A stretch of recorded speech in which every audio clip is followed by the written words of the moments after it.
toenails and blistered heels, salt stains streaking down my face. Sun is beating, muscles scream, but I'm moving at my pace.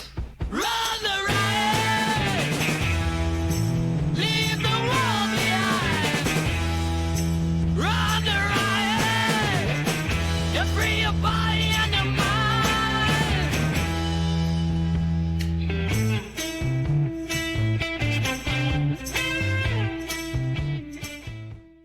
All right, today on the Run the Riot podcast, we got Chris Ange from Southwest Louisiana. What's going on, Chris?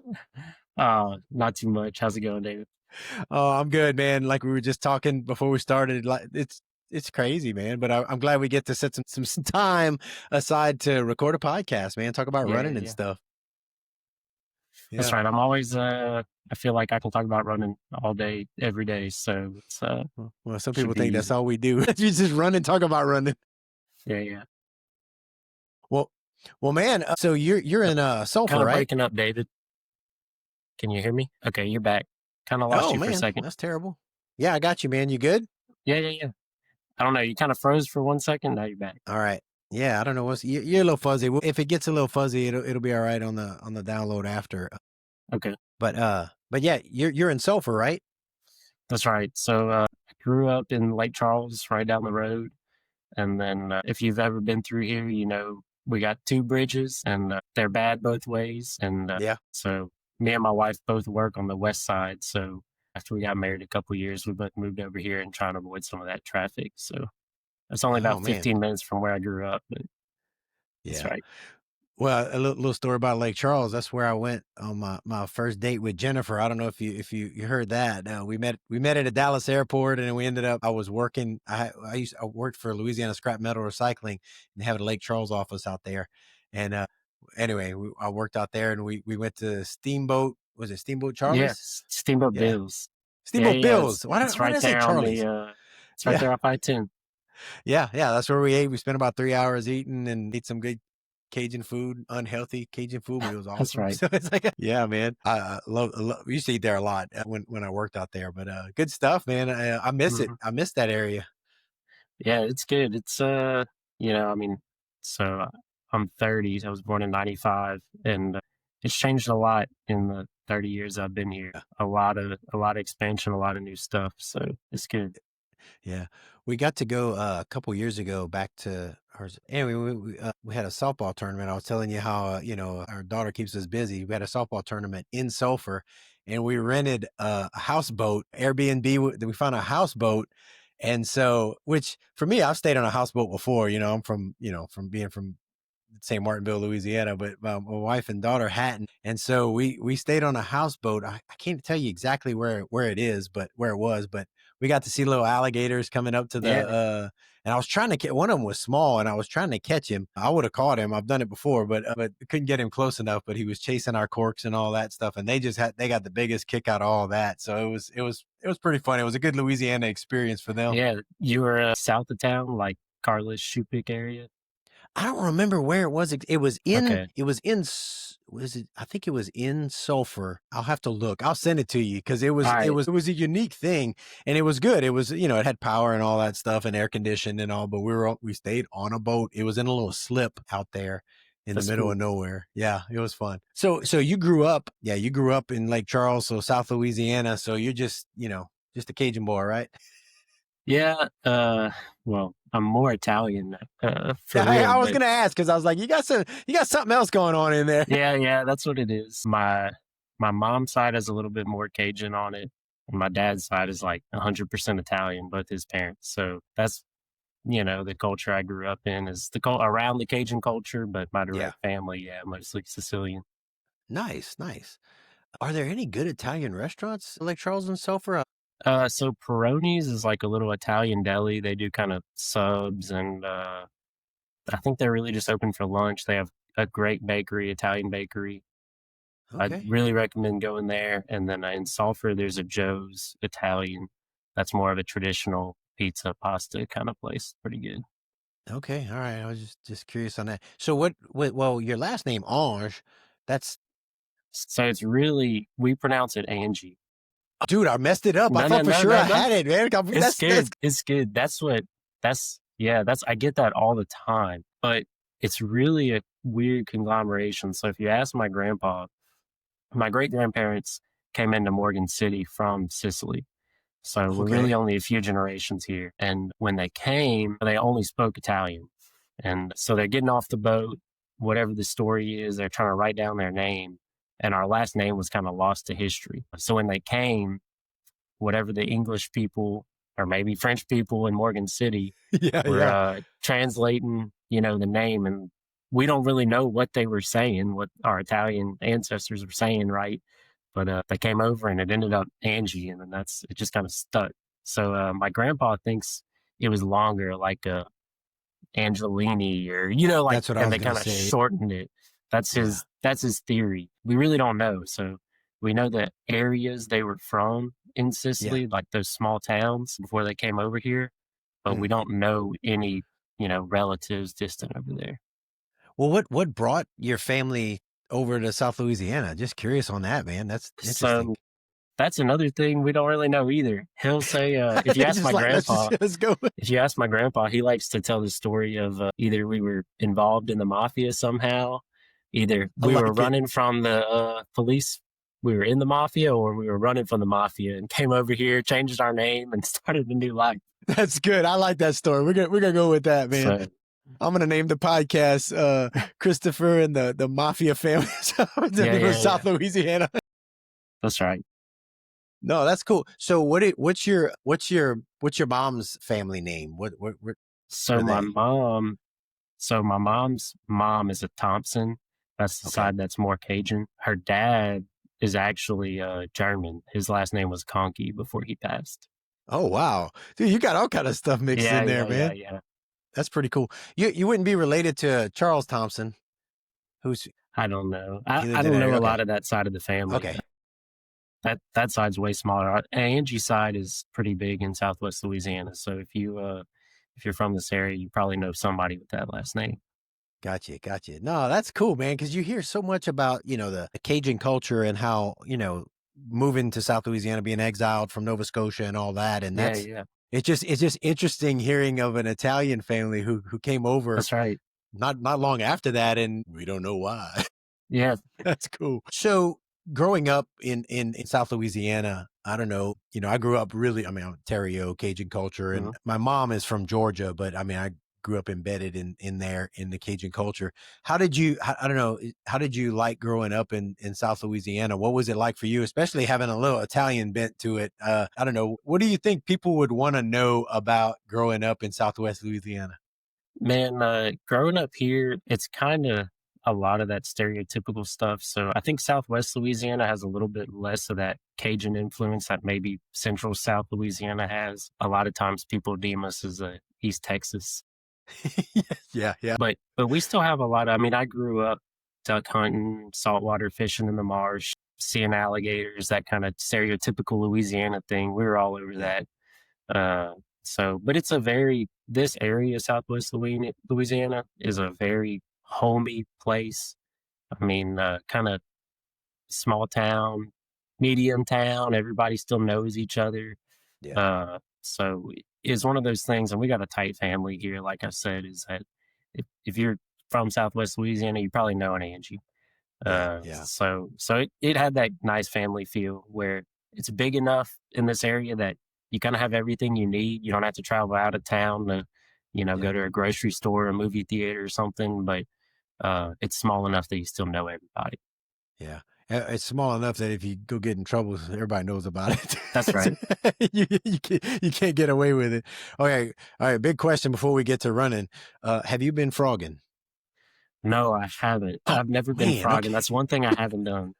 That's just curious because we used to do that a lot. And, and I know a lot of people. Yeah, I know a lot of people do. And I grew up with a lot of people that do. Just never, you kind of grow up with whatever your family has done. And so my dad was always a hunter and a fisher, and that's the two things he knew. And so that's what I grew up doing.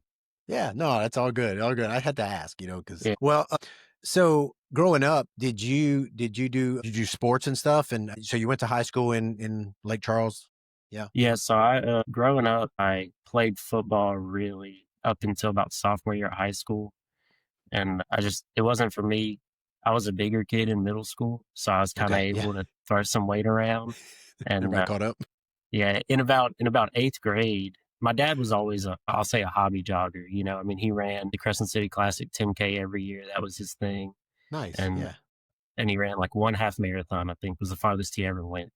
yeah. And so I grew up seeing him run every morning. So in eighth grade, I finally one day said, Dad, I want to run with you. And so he said, well, come on. So before school every day, we'd run together in eighth grade. And then that's whenever I started losing some weight. I was still playing football. By about sophomore year, I was like, man, I can't keep up with these football players anymore. I'm too busy running. Yeah, And yeah. so I was on the cross country and track team all through high school. And after Nice. sophomore year, I gave up football. Okay.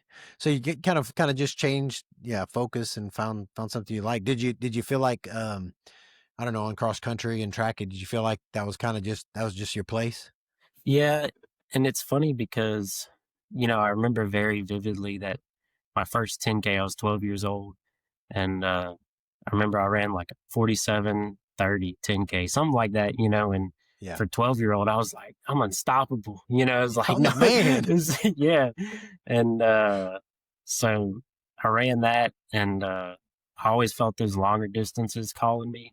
And so I'd do the mile and 2 mile in track. I was kind of track, I was middle of the road. I wasn't the last, but I wasn't the first either. Cross Yeah. country, whenever you got a little bit farther, I was able to kind of get farther to the front of the pack. I was in that maybe top 20 in some of the cross country meets. So I think my senior year district meet, I finished like 11th, was the best I ever did, which Yeah. was a little bit of a disappointment because top 10, you made the all district team. So I was like, Yeah. come Yeah. on, It's I'm like right missing there, by right one. there, man. That one guy right there. Yep. Yep. Yep. And I remember who it was. It was a junior on our team. He passed me up with 100, 200 meters left. Oh man. I just had no more kick. Yeah, man, that's tough. Yeah. Oh. Well, and so you did that, and when did it translate to, I don't know, to marathons and then, Yeah, so to the ultra distance, it's kind of a funny thing because I know I said this earlier. My dad always ran the Crescent City Classic. That was his thing, and he trained every year just for that. I think he ran it like 20 years in a row. That's awesome, dude. And so would always run that, and that was kind of my maximum thing up until even through college. I didn't run in college. I mean, I didn't run for a college, right? I still Yeah. hobby jogged, Yeah. and so in college, though, of course, I put on, the freshman 15 and was drinking more beers then. And so I kind of gained a little weight in college and slacked off on my running. It was actually a couple years after college. So this is 2019. And my dad always ran the Crescent City. So I still kept running that, but that's all I would train for. Come the winter, I'd start running again, run that race in the fall, and then run that race in the spring, and then I'd kind of dog off running through the summer. Yeah. And anyway, one of my friends. Well, I just want to say real quick for people that don't know, the Crescent City Classic is a big race in New Orleans. I've done it a couple of times, and it's huge. I mean, it's people come from all over to run that thing, and it can be hot. It can be hot and humid some years. If you're not from this area, it's a great race to set a PR in a 10K. If it's a good, cool year, because it's in March, April. So some years you might have 50 degrees. Some years you might have 80, 90 degrees. And humid. And humid. Always humid. But flat flat course. So yeah, it is. Sorry, I didn't mean. I just wanted to for people to know, because it's talking to somebody from Louisiana, you're like, oh, everybody that's listening is from here. Yeah.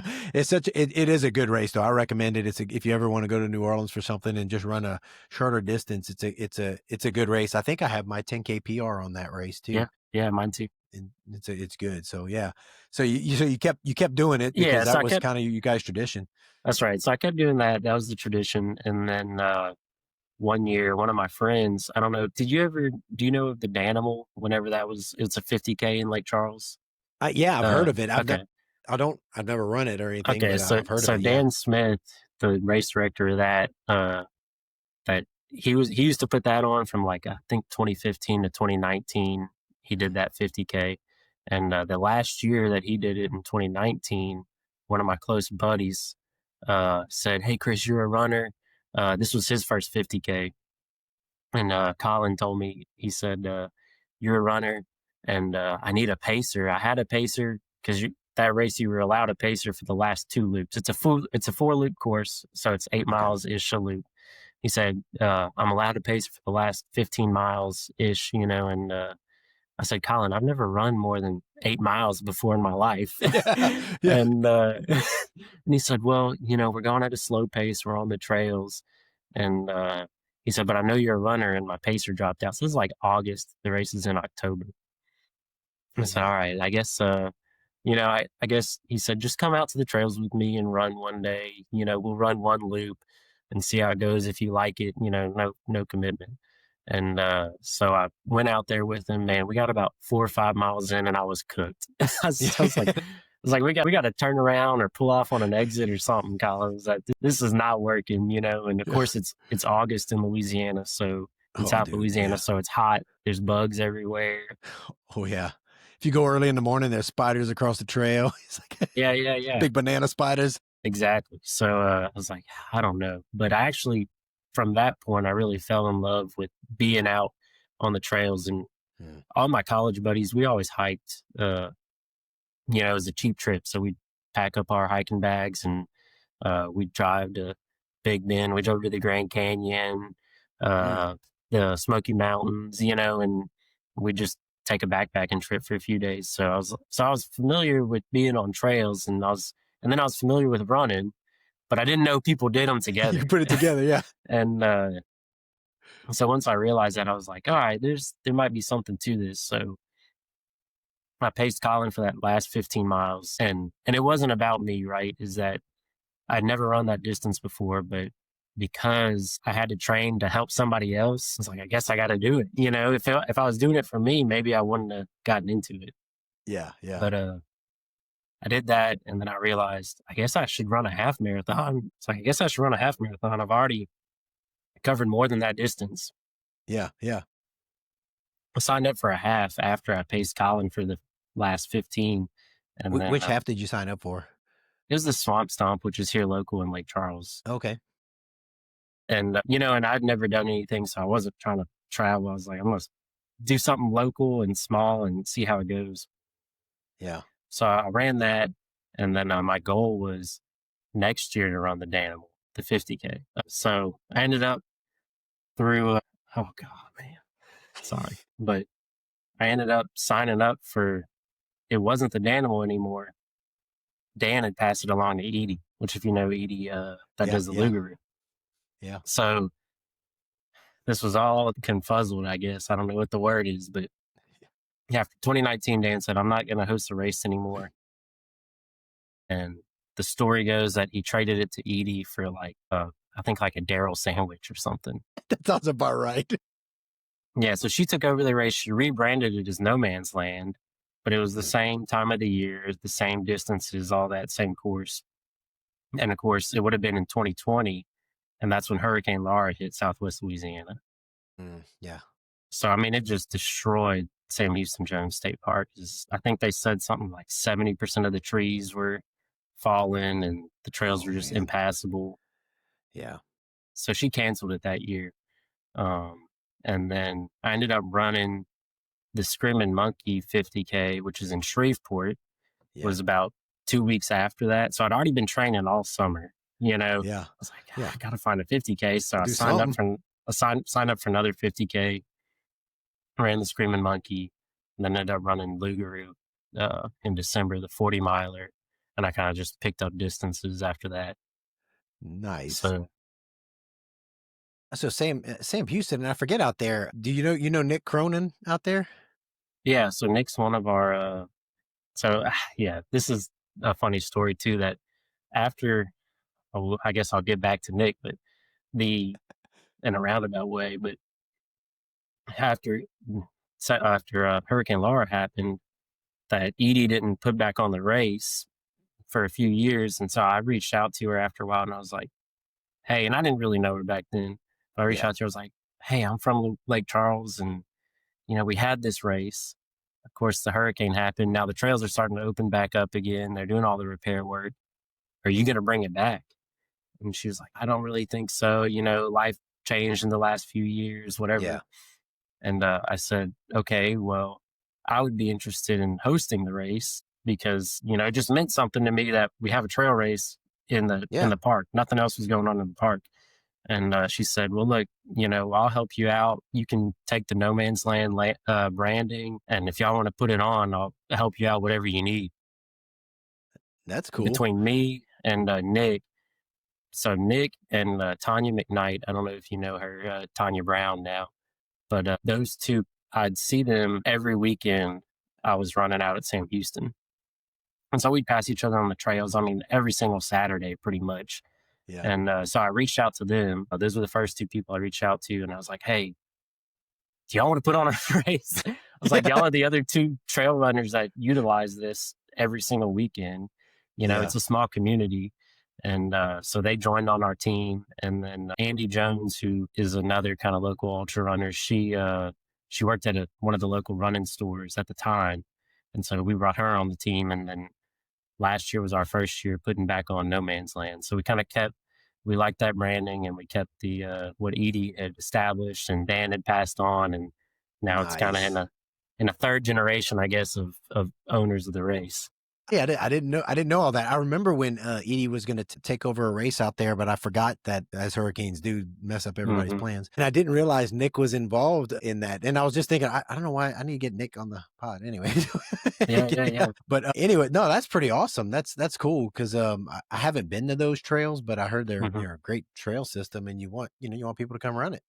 Yeah, it's what's really great about the trail system down there is it's a small park. And the main trail kind of goes around the perimeter of the park, which is about 8-ish miles. Yeah. But the people that do the trail maintenance, and we try and help out and promote the trail maintenance days and go when we can. But the people that really are dedicated to the trail maintenance is the Mountain Bike Association in the area. And I mean, they're the ones that they get all the grants. They bring in the trail breakers and bring in all the equipment, and you just show up and help out. And, yeah. But thankfully for them, that there is a really good trail system, and it's improving every year. So I think they're up to the 8-mile perimeter, plus they have about another 6 or 7 miles of trails. Oh, wow. On the interior, and there's another about 5 proposed, I think, that in the next couple of years they'll be working on. No, that's pretty awesome. That's cool. So you did Screaming Monkey. That was your first. You did the 50K at Screaming Monkey. Yeah. So that was your first time at that distance. How did you, I don't know, how was it? You had done some, other stuff. I'm sure you trained for it, but how was it? Did it wreck you a little bit? Was it good? Yeah. So it's funny because I had for that race, I kind of had no expectations besides for just to take it easy and finish the distance, right?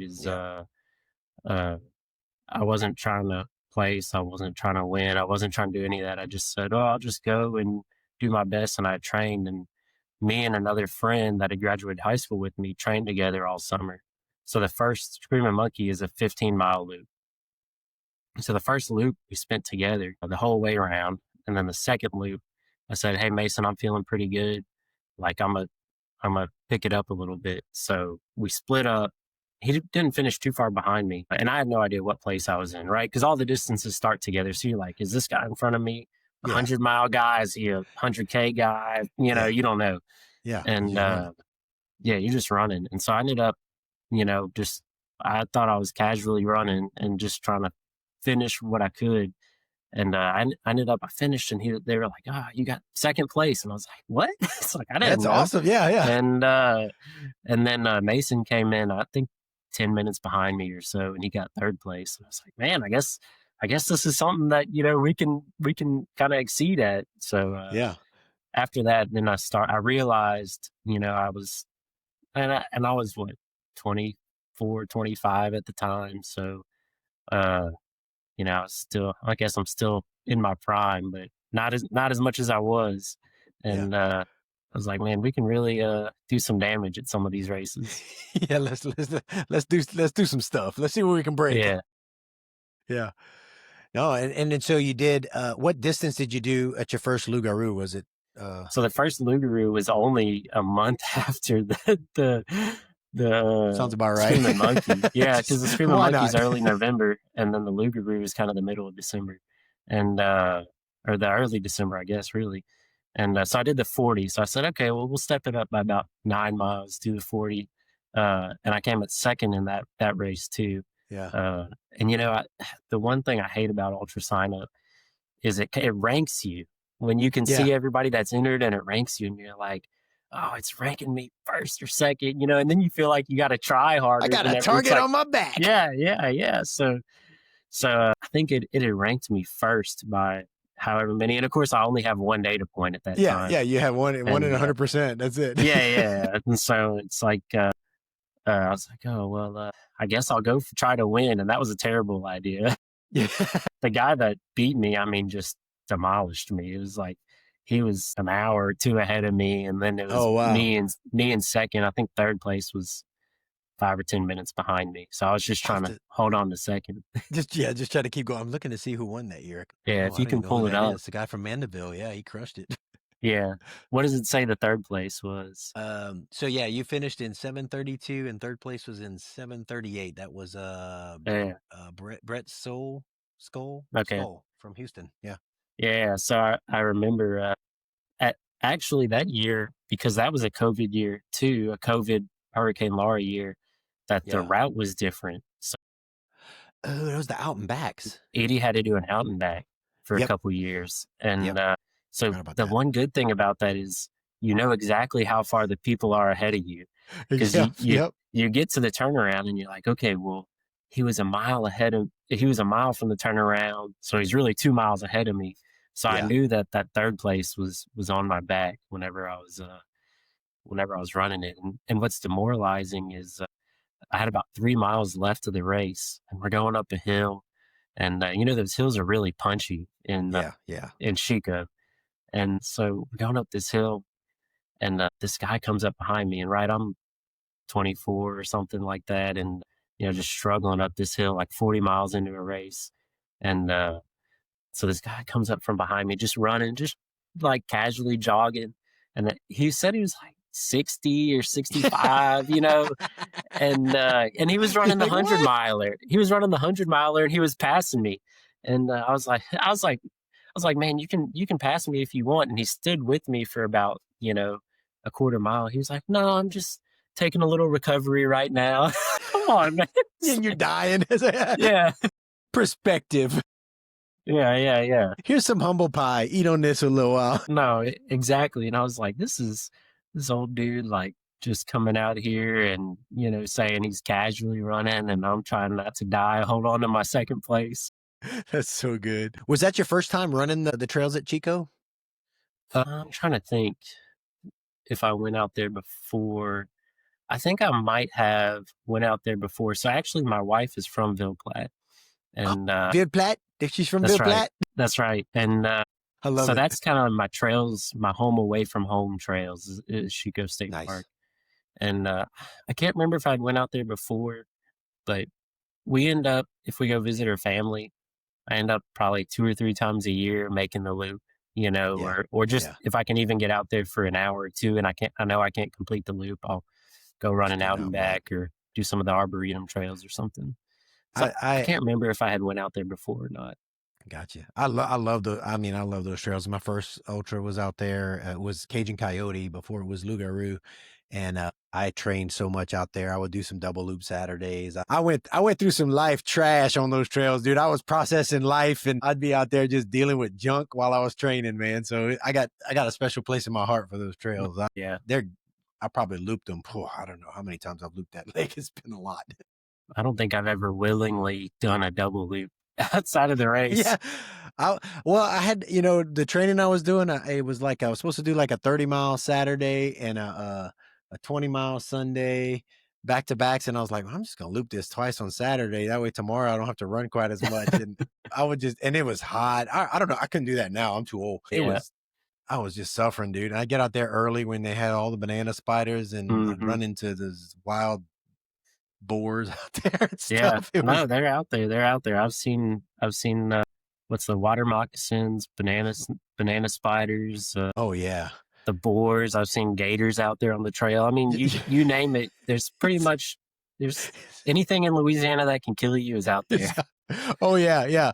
Those water moccasins, and it's funny because when we get out there with Edie, we do group runs sometimes, and we start together, and it always, some of us would take off out there first, and we running out there with sticks to hit the spider webs and the spiders. We look like we're casting spells on the trail. We're just trying. Oh yeah, when I go out there, I bring just one trekking pole.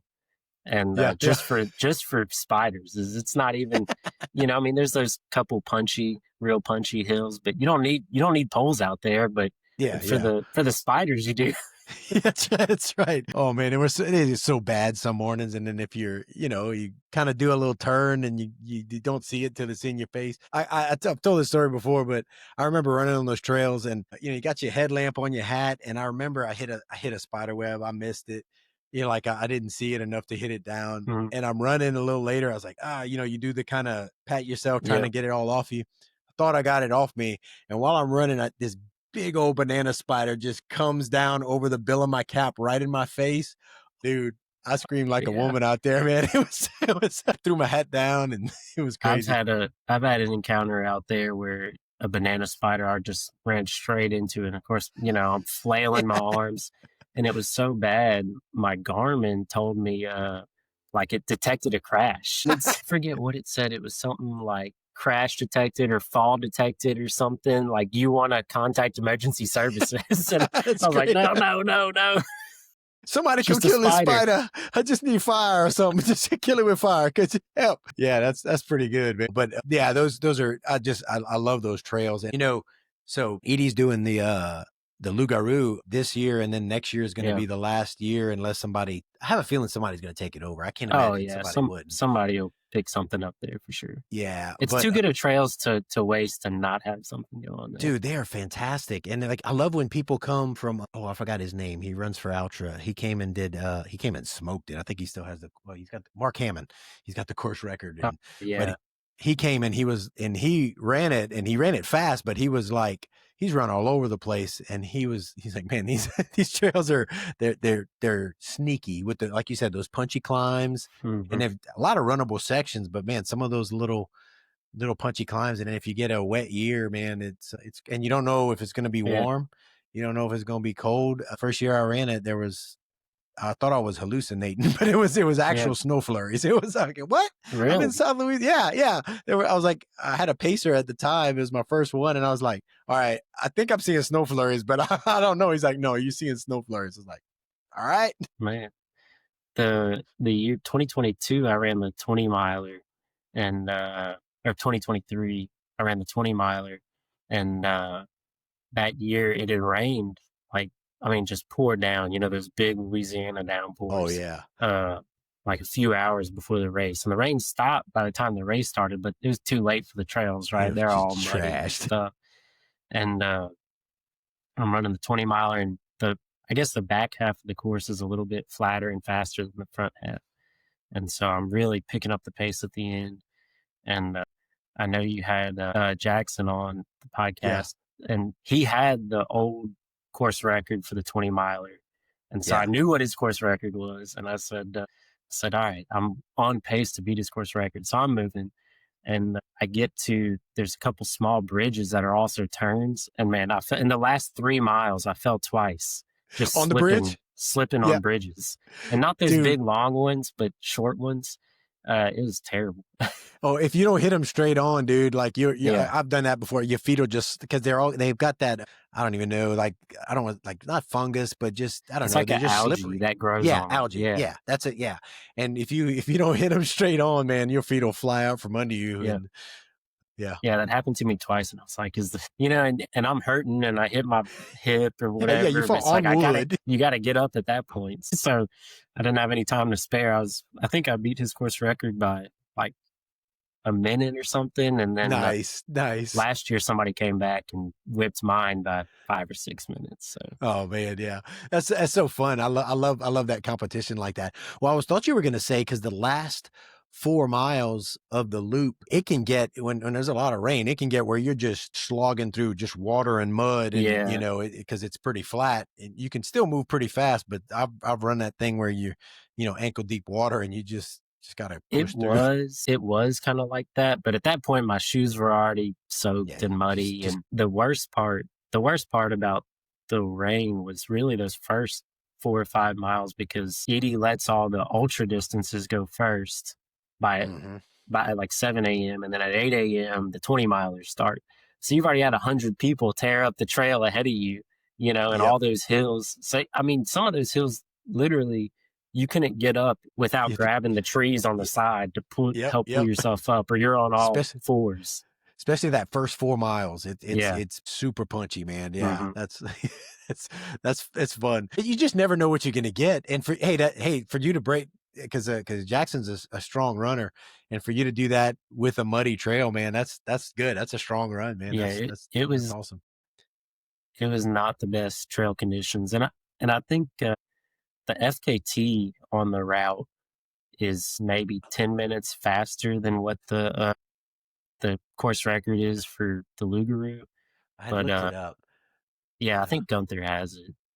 yeah, Gunther's got it. I Yeah, did yeah, see yeah, yeah. that. Yeah, he's a fast dude. So the day he beat it, the FKT, I remember like it was the first day of fall, the cool weather comes in. I'm like, and you're just enjoying the weather. And then I see he posted the FKT, and I was like, no, man, it's like it was like a Wednesday or Tuesday. And I'm like, like, of course, the best possible weather conditions, you go out there, but that's how it is. Is that Yeah, FKTs, you pick your day and you go. you Yeah. go, yeah. Yeah, he did So, a 2:15. And so what I did was I've only run the 100 miler out there except when I was training. So I went back earlier today, while I was eating my lunch. I got on Strava and I was like, I don't even know what my fastest loop is. And all of mine were training, and mhm. I think I had a 240 something, Cool. just on a Saturday training run. And I was like, I did okay, I Yeah. probably couldn't do that No, now, but it was like that's good. When I go out there and just run the loop for fun, it's about 3 hours yeah. 15, something like that. So That's what most of mine were, but I had a yeah. few, I guess, where I was feeling froggy, and I had a few under 3 hours, but that was my fastest. So I was like, Mm, all right. I just, because you had preparing for this, just trying to think through what we were gonna talk about and look at it. I was like, I don't even know what mine were. Anyway, it brings back a lot of memories out there, man. I need some loops out there, and I need to. I don't know. I feel like I need to run yeah. Lugaroo one more time You're before. gonna have to come down for the final year. 'Cause that's Yeah, kind of I haven't gotten to the 100-mile distance yet, but I got my yeah. eyes on the last year of the Lugaroo to sign up for the 100 is what I'm thinking, is as a final, Yeah. like, farewell. Last hurrah! I've run it as Cajun Coyote, and then I've run it as Lugaroo, and so that's pretty cool.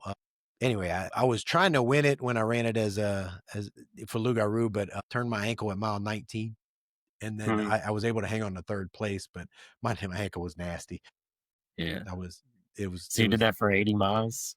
yeah. Well, I told this story before, but it's talking about the mindset. So you know, I had been listening to David Goggins' book "Can't Hurt Me," and Mhm. so I had "Can't Hurt Me" in my head. So mile 19, I turned it and it popped. And you know how when it pops and you can kind of keep going, you feel like you take a few limpy steps and then you got it, you're Yeah. good.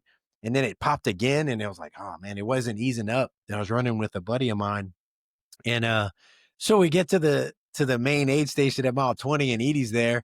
And I'm thinking I'm gonna get some, she's gonna shash at me and whatever. And I'm like, oh, Edie, man. She said, what's going on, Terry O? She's working on something, doing something at the aid station. And I said, man, my ankle, that just popped the crap out of my ankle. And she said, don't take your shoe off, it'll swell and you won't be able to get it back on. And I was like, I guess I'm still running. So I was like, just kept going. I figured out how to run without turning it again. And I was actually, it was nasty by the end, the colors and all that, but it was fine. I recuperated pretty quick from it. But anyway, Yeah. I've done that same thing at Louisiana Summer Night that Fawn does now. oh yeah. So I think which is a 10-hour race. And I think I was like 3 hours in, and man, I rolled the heck out of my ankle. And Yeah. and I was in good shape that year. And I it hate really, that. what's funny is So I did the same thing as I did not take off my socks. I did not take off my shoes. Yeah. Once I kind of got in the groove again, I just maintained. But I was trying to pass somebody. So Louisiana Summer Night is a 10-hour race, and it's a 4-mile loop, about a Mhm. 4-mile loop. And it's just as many loops as possible in the time period. So, and it's all at night, right? It's summer and it's in It's August. hot. And It's so it's humid. terrible. It's Yeah. in Louisiana, the summer night does not get cold. It's Yeah. still 85 degrees and 100% humidity. You start at 8 p.m. and you end at It's 6 a.m. stupid. It's so So the stupid. whole thing is headlight. You're running Yeah. through the swamp, literally. And so I'm passing somebody and this lady. And so, I tell her, hey, I'm going to pass you on your right. So I go to pass her. And of course, I step off the trail for a second, hit a root, roll my ankle, and I just let out a scream. She looks at me like I was crazy. And I just waved her on. I was like, actually, I'm not passing you. Just You do your thing. I'm good. Yeah. So I Louisiana Summer Nights. I don't know. We did the crud. What's his name? Jeff Beck used to put on a race out there called the Furtive out on those trails years ago, and so I remember racing that out there. But I was excited to see when Fawn decided to yeah. do the race, and one of the runners that I coach, Ryan Broussard, ran it. So we were. It was bringing back all kind of memories, to help training and talking about Yeah. game planning or whatever. And she ended up winning it this year. So she's a strong runner, but we were talking just all about the heat and the just trying to prep for it and how to I don't know. It's fun when you know you got a certain amount of miles to run, but you can get a plan and you do aid stations and all that. But then when you got time and you got you know how big the loop is, but then you got to figure out how to be efficient with it and all that. It's pretty fun, especially when it's hot though. You got to figure out like, all right, how hot's it going to be and how much I'm going to need to drink. And Yeah, I've got some unfinished business there, so we'll see if I end up back. I wasn't able to do it this year, just having a new kid that the training wasn't there. And yeah, if I'm going to go, like I said, I've finished the 3 years I did it. I finished second and fourth and another second. yeah, So if I'm going to go to compete. yeah, And yeah, but the last year when I finished second, this was 2024. It was so funny because John Hitter, he won the first year and he won the third year of the race, yeah, and he's a really strong runner. yeah. He's But fast. he so he beat me the 2 years I took second. He's the one that beat me both years, Oh man, and I know, right? But that third year, I was like, oh yeah, I was in the best shape of my life last year. I was like, I'm gonna take it to him. So I had my friend Andy that helps with No Man's Land. She was crewing me, and so I didn't even stop in the aid station. So I was like, I know I'm in shape. I can jog this whole thing, yeah, nonstop.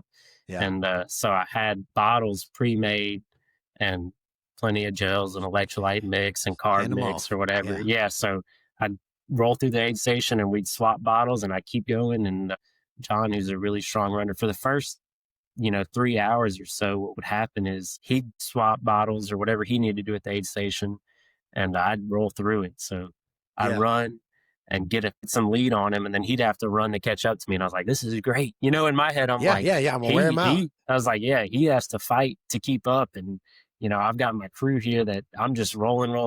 And then that's when I've rolled my ankle. I was rolling too much. And so after that, it went downhill. I still, at the time, and I think he even increased it this year, but I think we ran like 14 loops, which both of us ran the same amount of loops. He just came in, I think it was 10 or 15 minutes ahead of me Yeah. by the end of it. So had I He not, I think he was struggling with something else too, but had he not rolled his ankle, had I not rolled my ankle, I think maybe I'd have given him a little bit more of a run for, give it. run Yeah, for, yeah, yeah. I think he increased it to what is it? I think he like 57 miles, one more loop. yeah, one more, that's Yeah, one more. he did. Loop. Yeah, one more loop on there. So that's pretty awesome. That's fun though. I love the gaming and like especially when you like know somebody and you get to race against them a lot and just trying to figure out like the puzzle and you get the best out of each other. You were Yeah, pushing him, he was pushing you. that's right. That's good That's stuff. that second year. I think I have a similar story as with Fawn as what you had with Edie, is that just nutrition wasn't going well.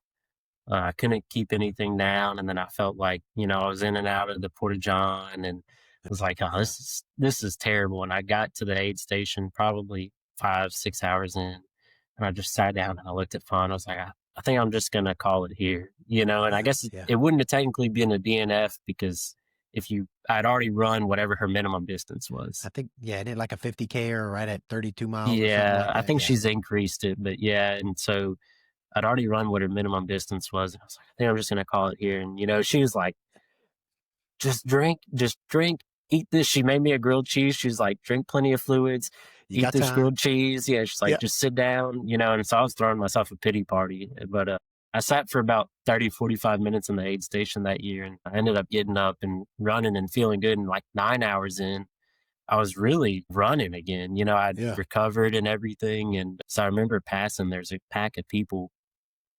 And so I passed them. And at this point, I'm really moving good again. And they're like, people are still running 9 hours into this race. I'm like, Yeah, I I'm took a just starting break. to feel good again. Yeah. Yeah. Yeah. Isn't it crazy how you can recover, so much? I had a 50 miler out in Colorado where 32 miles, I was going to call it, my stomach, altitude, all that stuff. And the race director was like, man, sit down, eat some chips. And I'd already text my wife and she's like, oh, good job on being smart and listening to your body. And then after I ate a little bit, I took off. I got to mile 40 and I texted her like, yeah, I'm back on the trail. He just ended Yeah. up finishing, but I was going to call it. Like I told him like, I'm done. And he's like, yeah, just hang out. You way ahead of time. Just, like, all right, guess I'm going to run some more. Yeah. Yeah. That's how it goes. Yeah, that's good. It's good. But then you discover like, it's amazing how, I've seen a lot of people, especially, the longer distances where they feel so trashed and it's like, just take some time. Take some time. Hmm. I mean, even if you got you might have had your A goal, whatever, just take some time and, drink a little bit, eat a little bit and get back out there and, dig deep and discover some stuff about yourself, Well, yeah. So you've done, you know, you got all these Louisiana races in there, man. And I like hearing that you got Lugaroo on the, kind of out there on the plan, but what I've discovered especially training, and it's pretty humid here in Oklahoma too, but the humidity training in South Louisiana, when you go run anywhere, like anywhere else where it's a little dry, it's like that it prepares you for it, man. Like, or you experience it the few dry days that we get where it's Hmm. not humid and it's nice and cool in Louisiana, man, where you feel like you got another lung. It's pretty awesome. Like that tough environment helps. And when people come down to race us, it's not so good for them. Yeah. Yeah. Yeah. Yeah.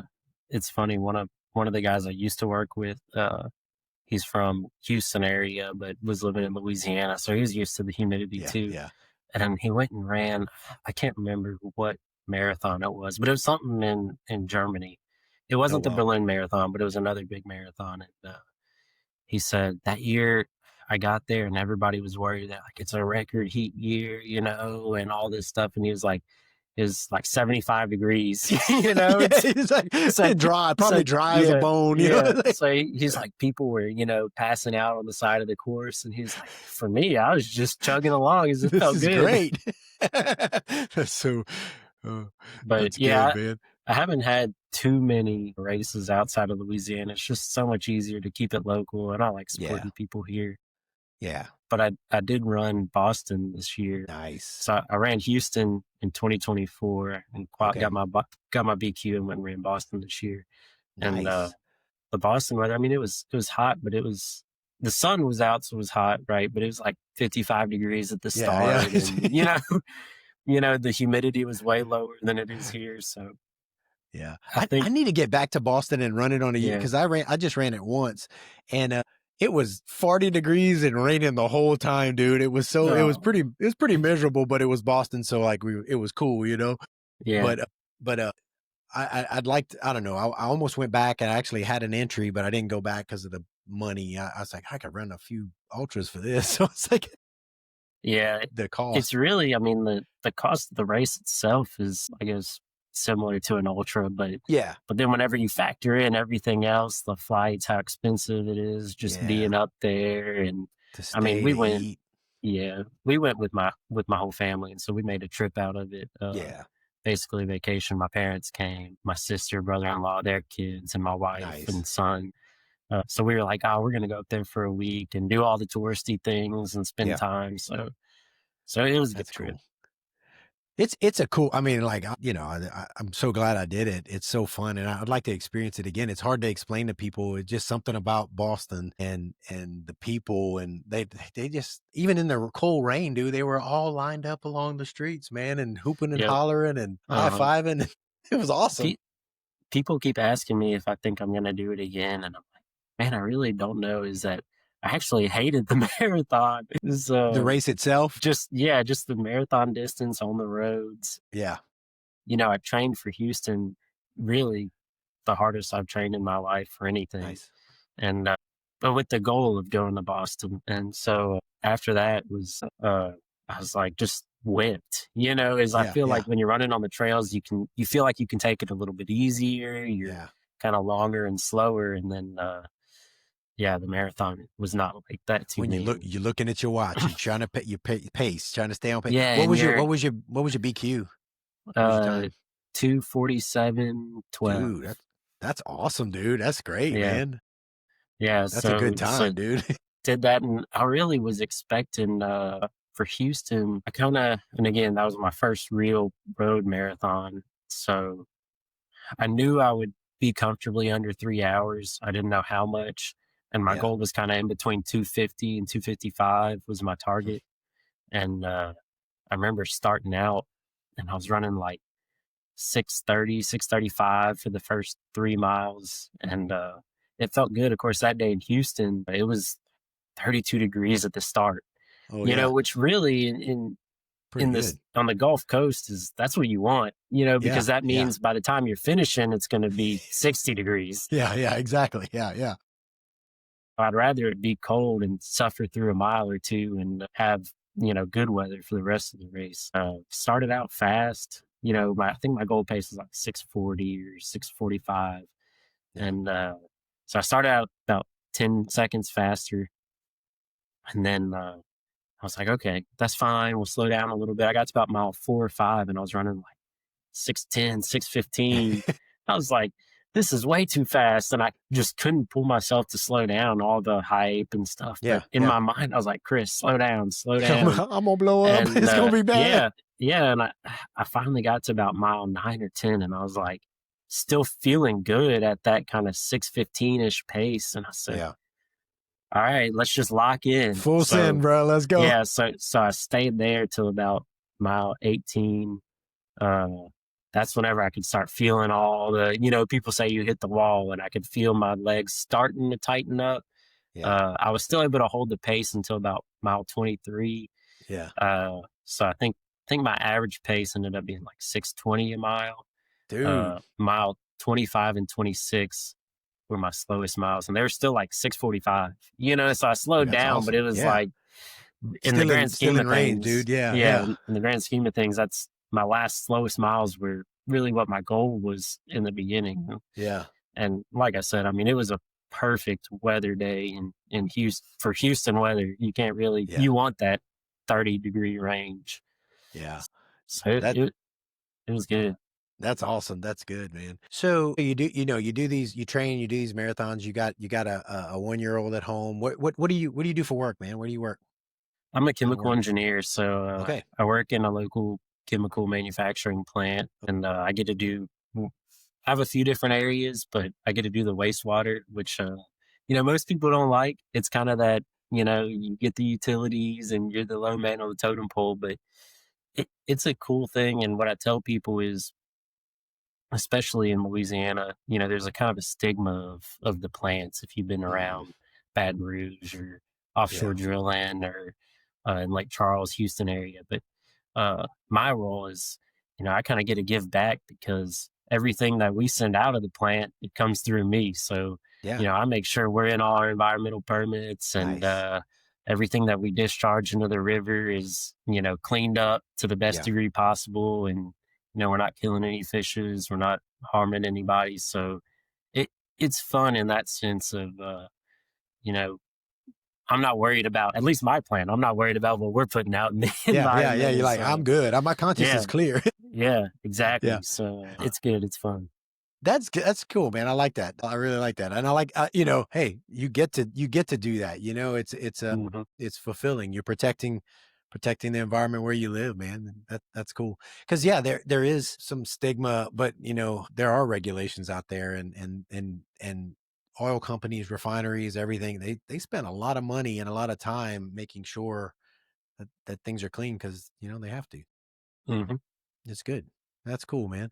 And so since, you know, you said you got a little one at home, how's that affected your training, man? When do you train? Do you get up in the morning? You Oh yeah. So my wife's a teacher. okay. So when she was home all summer, I get to work about 7 a.m. So Yeah. I could kind of sleep in a little bit and run before. I used to, before we had a kid, I'd run in the afternoons, even in the summer, just because it was easy. I could sleep in, go to work, run in the afternoons or the evenings. And now, I want to spend more time with my family. So my Yeah. alarm goes off about 4:30. I get Yeah. up and run. On the weekends, it goes off about 5:30 or 6. I'll get up and Yeah. run then. But yeah, I'll run before work and then take a shower, make sure everybody's ready to go to school, daycare, and then go on to work. Yeah. That's the daddy schedule, man. I do the same Yeah. thing. Yeah. But that's what my dad did growing up is whenever I was running with him, that eighth grade year, by the time I was in high school that, I was faster than he was. But eighth grade Nice. year, we still ran together. So that's what we did. We get up around 5 and we'd hit the pavement and then, we'd get ready for school and work. That's something about early in the morning. Like, so well, I like getting it done in the morning. That's my time. I love doing that. But it's also like when I have to run in the afternoons or when I do a double, like, and I don't know exactly where you live, but here, like in Owasso, Oklahoma, where I live, man, there's always cars and traffic, and I just don't like running when there's cars everywhere and all that, you know. And it's the same streets that I run early in the morning, but I just don't like it. So I'll kind of stay in our neighborhood. I can do I don't know, a 3.3 mile loop in our neighborhood because there's Hmm. no traffic in the neighborhood, or I'll stay off the main drag. But I like the mornings because it's like there's nobody out there except a few other crazy runners, you know, and a few cars, but it's peaceful, it's quiet. And because I can't get to the trails, like probably the same as you can't get to the trails on a weekday morning. So you just got to run. And so I just like the mornings. It's a good time and good way to start the day. And it's kind of fulfilling, you know, you get to work and everybody else has just crawled out of bed and went to work. And you're like, I just ran 10 miles. Hmm. So it's pretty, Yeah, you know, it's pretty good. Like a sense of accomplishment. that's right. Well, what what are your big I don't know, what big goals do you have, man? I mean, you like you said it earlier, like about, you know, you're in your prime, dude. Like you're in your prime, like because I hit mine. I hadn't even what's that? I was Yeah, probably still crushing it at I don't know 40 or something, and it so feels weird. It feels weird because, whenever I was training for Houston, like I said, I was in the best shape of my life. Of course, we didn't have a kid yet, so yeah I was running 6 days a week, working out 4 days a week. yeah And now I'm running 5 days a week. If I can get in one workout, that's great. yeah And but really on the horizon, we're playing in no man's land, and I yeah feel like that takes up a lot of my time. And I like to give back, so we're not getting paid for that, but it's yeah fun. And yeah then, but for me personally, I got the 20-mile Lugaroo coming up. So Edie does the 200-mile and the 400-mile or 500-mile club. So this 20 will bring me to a 200. nice So nice so I'll that's do cool. that. I'll join that club, and then I have my plan is to do the 100-mile on the last year. Don't really have anything else on the calendar. There's a last man standing that's starting this year in Sam Houston Jones State Park. Nice, okay. So it's a 1 mile loop that you run with decreasing amounts of time. So Oh, okay. it starts out the first loop you get 30 minutes, and it gets all the way down to 8-minute miles, and And then then just it's just 8-minute miles until nobody's left. yeah, it's kinda like somebody has one, the leaky hourglass or something like that, they call it, or what so it's, well, you don't have to live there for a week if people keep going. That's Yeah, good. yeah. So Who does so that? Who's that's putting that on?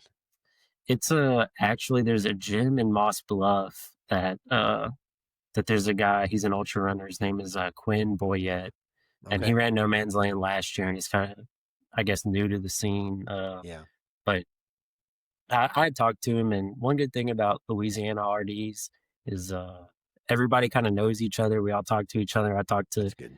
Edie and Fawn, and then Brad and Michael up north, and Yeah. like Casey in New Orleans. So anyway, so Quinn, we talked and gave him some advice, helping him out, and but he's his whole thing was he's like, man, I wanted to do a last man standing, but the people he hangs out with are all gym people. Like I think it's Yeah. a CrossFit gym kind of style. And Yeah. he's like, they can't do 4 miles at a time. So, Yeah. Yeah. he's like, so I said, well, what if we just do one? And so that's how he kind of came up with the, Yeah, that's cool.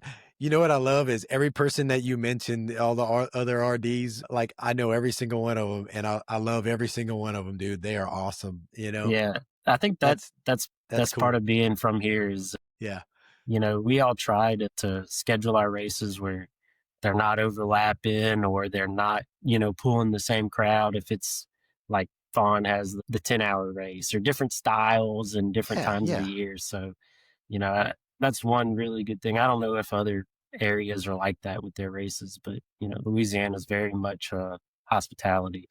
We all yeah. look out for each other.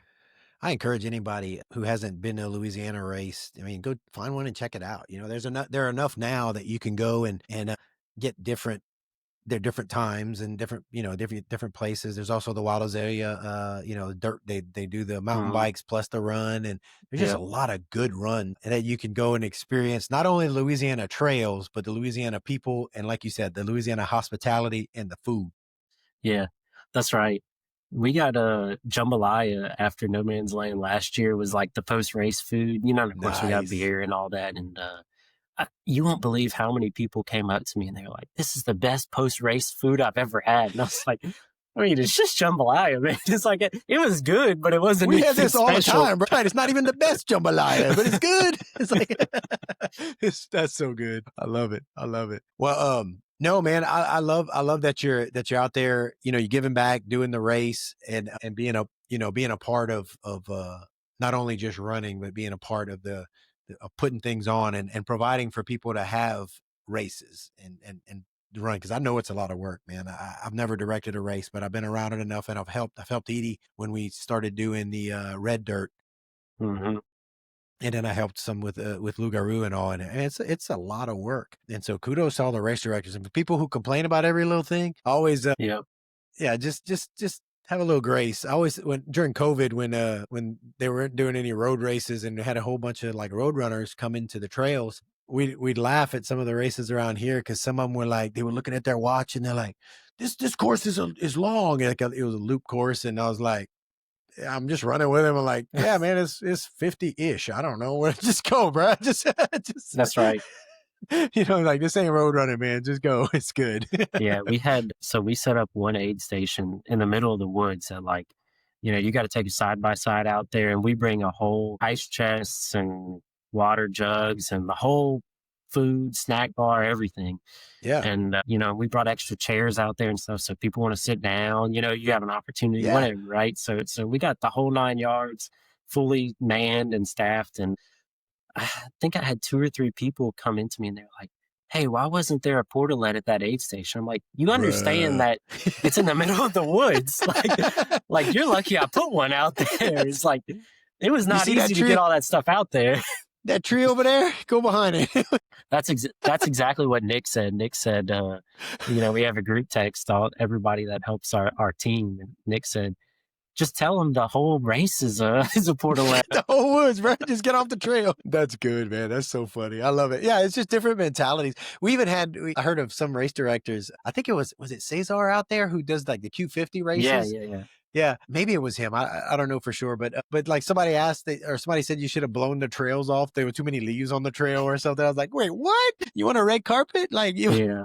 You want me to run it for you? Oh man. Well, hey, before we get off, I'm just curious. Like, what? I always forget to ask this lately, but I'm curious to know, especially from South Louisiana, and you're running some of the same trails I used to run on. What shoes are you wearing? What trail shoes are you running? Man, now you're bringing up a tough spot in my heart because Oh, there's actually the shoes I run in right now are not manufactured anymore.